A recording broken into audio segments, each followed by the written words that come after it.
Good morning 9 Hindi medium student. आज हम सामाजिक विज्ञान में भूगोल में पार्ट 1 भारत की स्थिति और आकार, इसकी आगे की वीडियो में हम आगे का पार्ट पढ़ेंगे। पिछली बार हमने पढ़ा था कि भारत की स्थिति और आकार विश्व में कैसा है। आज हम पढ़ेंगे कि भारत और विश्व। भारत और विश्व तो भारतीय भूखंड एशिया महाद्वीप के पूर्व और पश्चिम के मध्य स्थित है। जो एशिया महाद्वीप है उसके पूर्व और पश्चिम के मध्य स्थित है भारत का मैप। जब हम नक्शा, विश्व का नक्शा मैप देखते हैं तो हम इसकी स्थिति क्या देखते हैं कि ये एशिया महाद्वीप के बिल्कुल मध्य में स्थित है। भारतीय भूभाग एशिया महाद्वीप का दक्षिणी विस्तार है। हिंद महासागर जो कि पश्चिम में यूरोप देशों और पूर्वी एशियाई देशों को मिलाता है, भारत को केंद्रीय स्थिति प्रदान करता है।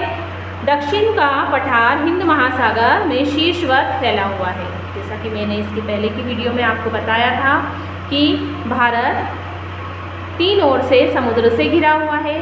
एक तरफ तो बंगाल की खाड़ी है, दूसरी तरफ अरब सागर है और दक्षिण में हिंद महासागर है। पश्चिम में अरब सागर, पूर्व में बंगाल की खाड़ी और दक्षिण में हिंद महासागर है। तो जो हिंद महासागर है वो शीर्षवत कहाँ फैला हुआ है? पश्चिम में। पश्चिम एशिया, अफ्रीका और यूरोप के देशों के साथ पूर्व एशिया के देश भी पूर्वी तट के माध्यम से इससे निकटतम संबंध बनाए हुए। हिंद महासागर में किसी भी देश की तटीय सीमा भारत जैसी नहीं है। भारत ही एकमात्र देश ऐसा है जिसकी सीमाएं सबसे लगी हुई हैं। जैसा कि हम चित्र में देख सकते हैं, जो कि आपका पेज नंबर 3 पर दिया है। जब आप बुक में देखेंगे तो आप देखेंगे कि भारत की स्थिति किस प्रकार से उसमें दर्शाई गई है। अब जो भारत है विश्व में देखा जाता है तो देशों, जो अलग अलग देश हैं उसके साथ उसके संपर्क युगों से चले आ रहे हैं और भारत का जो संपर्क है वो समुद्री मार्ग से ही ज़्यादातर स्थापित हुआ है। समुद्री जो जल मार्ग है इसकी अपेक्षा भूभागों से होकर जाता है। प्राचीन काल में भी हमने जब इतिहास हम पढ़ते हैं तो प्राचीन काल में जब जो बाहर से व्यक्ति, जो बाहर से व्यापारी आते थे वो भारत में किस रास्ते से आते थे? समुद्र के रास्ते से ही व्यापार करने आते थे। इन मार्गों से प्राचीन समय से विचारों और वस्तुओं का आदान प्रदान होता आ रहा है और भारत का पश्चिम, मध्य और पूर्वी एशिया और दक्षिणी एशिया के जो भी पड़ोसी देश है, जो भी देश है, उनसे उनका संपर्क गहरा रहा है। जब हम उपनिषदों की बात करते हैं तो पुरानी जो प्राचीन ग्रंथ हैं, जो लिपियाँ हैं, जो लिखित रूप में हमें मिली है, फिर उसमें चाहे विचार हो, रामायण हो या पंचतंत्र की कहानियाँ हो या भारतीय अंक या दशमलव प्रणाली की बात होती है तो संसार के विभिन्न भागों तक ये यहीं से पहुँचे हैं। मसाले, मलमल आदि कपड़ों का व्यापार भी भारत की ही शुरुआत है।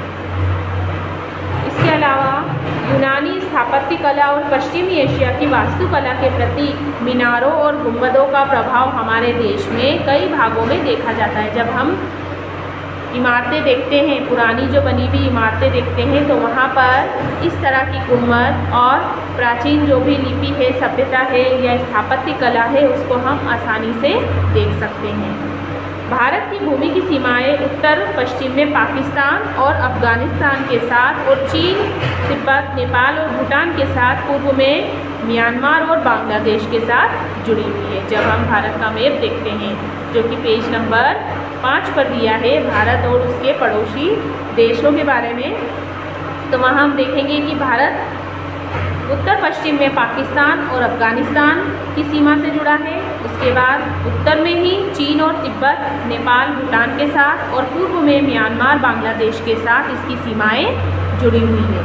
दक्षिण में समुद्र पार हमारे पड़ोसी 2 द्वीप समूह राष्ट्र हैं। एक तो है श्रीलंका और दूसरा है मालदीव। भारत और श्रीलंका के बीच में छोटा समुद्री रास्ता पाक जल संधि के नाम से जाना जाता है और साथ में मन्नार की खाड़ी भी यहीं पर स्थित है, जो मालदीव और लक्षद्वीप समूह के दक्षिण में स्थित है।